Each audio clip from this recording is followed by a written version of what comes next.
triathlon season has officially begun. I'm nervous, but I'm excited.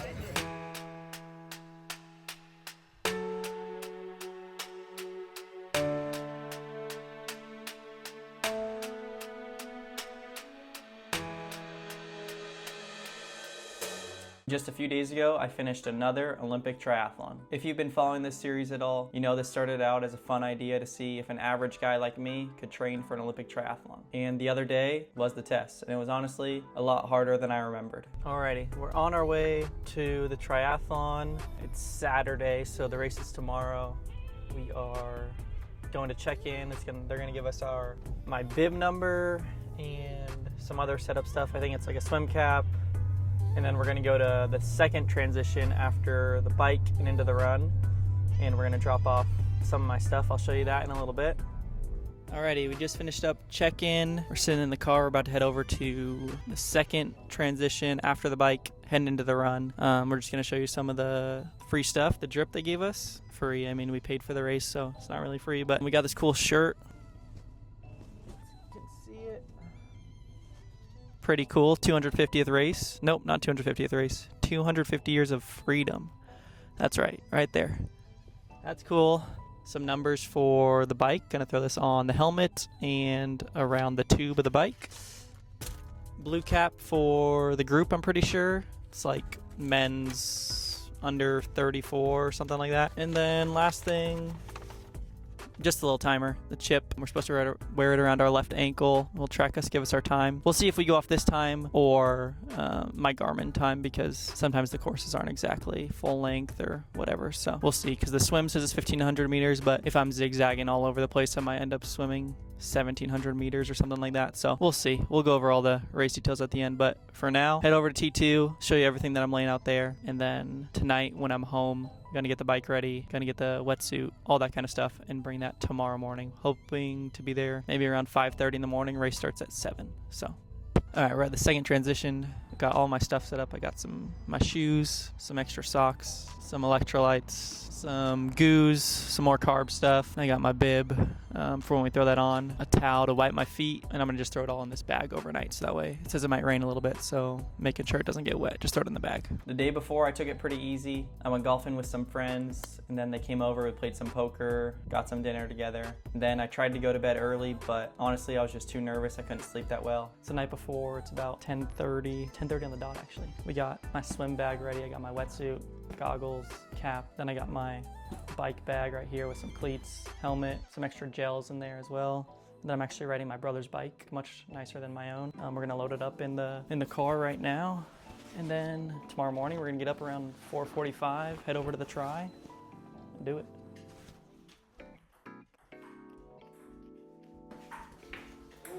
We got the fellas playing some ping pong in there. Just finished a little poker game to settle the nerves. Feeling good.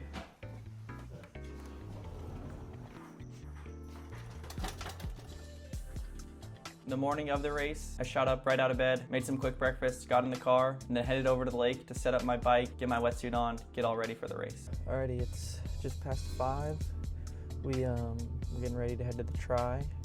I got some toast over here, some bread and toast, a banana, started chugging some water, got my bike and everything in the back. We're gonna head over to the start. Unfortunately, it did rain a little bit last night, and I dropped everything off at T2 yesterday, so I'm just hoping it's all dry and it's all okay through the night. Put it in a little baggie, but should be fine, I think. Heading over there now. We'll see you at the start.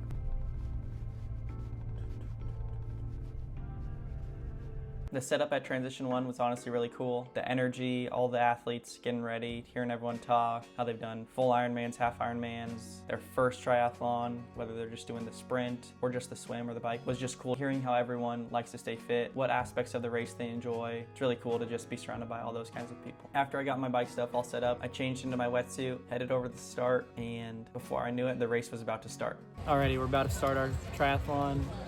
Definitely nervous. Just went to the bathroom. We got 10 minutes left before we start. Rained last night, so the roads might be a little slick. I'm gonna be safe. first of all, everyone be safe. Gonna slow down on the turns. Don't want to slide out on these downhills.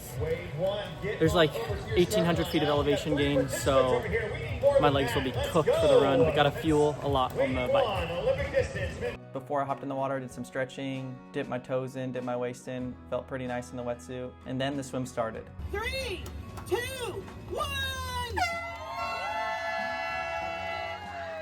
The swim, usually total chaos. Whenever I've done where I had to swim and everyone starts in a line and sprints out there, I've always been the guy who just sits back. I'm not trying to get elbowed or kicked in the face right at the beginning. So as you can see, I'm running out. I'm well in the back of the group. I don't think those 10 extra seconds are really gonna save me. It's not worth to me getting hit in the head or elbowed or bonked with my goggles, get my goggles knocked off in the beginning of the race if it's not going to save me too much time. During the swim, I didn't feel too confident. I felt like I was doing okay the first maybe 500 yards. My arms were getting a little tired, but after I reached that threshold and broke through at 500, 600 yards, my arms honestly felt the same throughout. I ended up swimming a little bit more than what the race measures a normal Olympic triathlon to be because I wasn't going to swim in an exact straight line in these open water swims. So I ended up swimming a little bit more, but that's okay. As I was swimming, I just kept telling myself, 3 more strokes, next breath, 3 more strokes, next breath. So that way, I just keep moving along, and before I knew it, I was in. I ended up finishing the swim in just around 32 minutes, I think, which was 150 pace per 100. Not amazing, not really what I was hoping for, but that's okay. I got out of the water and was able to see some friends, and they were all there cheering me on. It was such a big relief. I was telling them, didn't feel the best, but gonna try and do a quick transition, get out of the transition area, throw my socks on, head out on the bike, and hopefully make up some time there. When I got to that first transition, was talking to my friends, I really was just trying not to forget everything, making sure I had my gels in my pocket, my glasses on, tracker still around my ankle. I put on my heart rate monitor, my girlfriend helped me throw it on, which was super nice. I found that when I run or my heart rate gets too high, my Garmin watch doesn't read it too well. It'll kind of like be in zone 2, 140 to be like a super quick spike up into the 170s. So for the last few months when I'm training, I'm wearing the heart rate monitor just because I find that it reads my heart rate a little bit better. So I wanted to wear that during the race. So on the bike, that's where I thought I was gonna make up time. And then, as you know, it's a 23, 24 mile bike. I think my total distance on my Garmin read to be 23 and a half miles. And my time wasn't great. It was fine. There were quite a few variables during the race. One time I dropped my water bottle, had to stop, pause, unclip, grab my water, throw it back in, and then keep riding again. It also rained a few different points, so it was a little chilly in the tri-suit with the tank top and then just getting rained on. And the bike had quite a bit of elevation. It was around 1,700 feet of elevation total. It was kind of scary going down these big steep hills when it's dumping rain, and obviously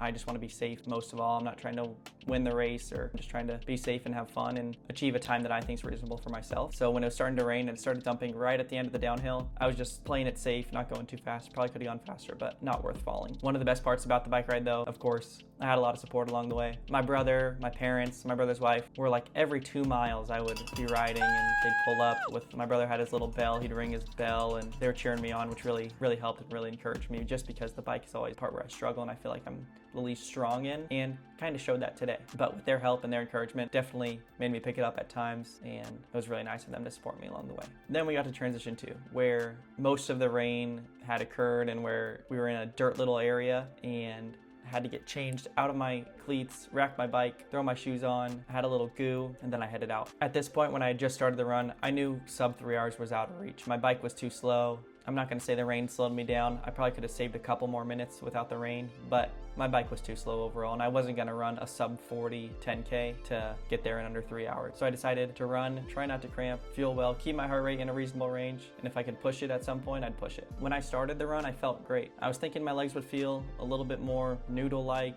wobbly after the bike ride with that much elevation change, with 2,000 feet of elevation change, but they felt pretty good. I started out around a 9-minute pace. My heart rate was in the 140s. I was honestly kind of shocked. I was just waiting for the downfall in my heart rate to really spike, but I honestly felt good until those 2 hills. There's 2 hills on the course that each have about 200 feet of elevation gain in over a quarter mile. Obviously not the most fun, but part of the course. Makes it a little more difficult, a little more challenging. And what else are you really gonna do other than try and run it? Walk it if you need to. I definitely walked a little bit of it. It wasn't worth for me to get my heart rate up into high zone 4 into zone 5 if I'm trying to run these hills with 12%, 15% elevation grade on them. So I walked part of them. Once I hit those hills, my legs started to cramp up, my quads pretty tight. At this point, I only had 3 miles left, so I was just gonna push through. I was gonna keep running, not look back, and just go through the pain. Only 3 miles. Once I got to around 5 miles, I had a little bit over a mile left. And that last mile and some change is uphill, downhill, back uphill, and then downhill again. And I knew I could push myself. I wanted to try and get under 1 hour for my 10K. And I ended up going pretty much all out. I was running around a 7:40 pace for the last half mile or so. I came in just short of that. I ended up finishing my race and my run at 1 hour and 20 seconds for my 10K. So I was a little bummed, but honestly, right after I felt great. Abby, keep pushing my knees. My heart rate was good basically the whole race. I was super proud of that accomplishment. Not my best run, but I was really happy that I was able to complete it. Alrighty, finished the try. Time was around 3:18, almost the exact same as last year. Started cramping around mile 2.5, 3. Not ideal. Definitely showed that I need stronger legs, and we'll move forward from here. We got the mic right here. Thanks, Jack, for that. Feeling good otherwise. Honestly, I feel great.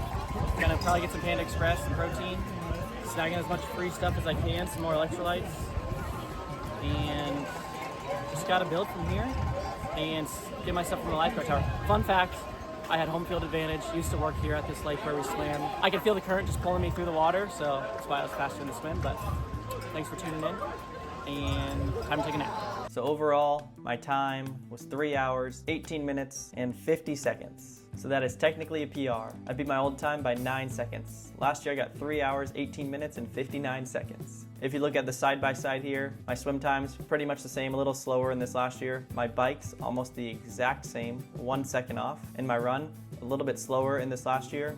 But you might be like, how does that make sense? His swim and his run are both slower and his bike is the exact same. That's because this year, I didn't just talk to my friends in transition. I actually tried to be a little faster. I saved about 4 minutes in transition. So that's my new PR, 3 hours, 18 minutes, 50 seconds. And the goal is to get faster, get stronger, and beat that in the next race. One of the coolest things I found about doing these triathlons is that the community is so kind. Everyone's uplifting. You'll be running, you'll pass someone will pass you, and all you hear all the time is, good job, good work, keep it up, you're almost there. Everyone's so encouraging. People on the side of the road on the bike are cheering you on with signs. They may not be for you, but they'll wave at you, they'll cheer you on. And then everyone at the finish line, so kind, yelling, screaming. It's super awesome, super encouraging. So if you have any interest in doing triathlon, I highly recommend. If you don't want to do an Olympic, you want to do a sprint, or you want to just do a 5K, 10K, I encourage you to just get out of your comfort zone, try one of those races out. You might just fall in love with it and want to keep doing more and more. And that's how I feel. I encourage you to do the same and try it out. And honestly, that's what makes it so cool, is that if you're like me, you're working a full-time job, and you still have a little bit extra time to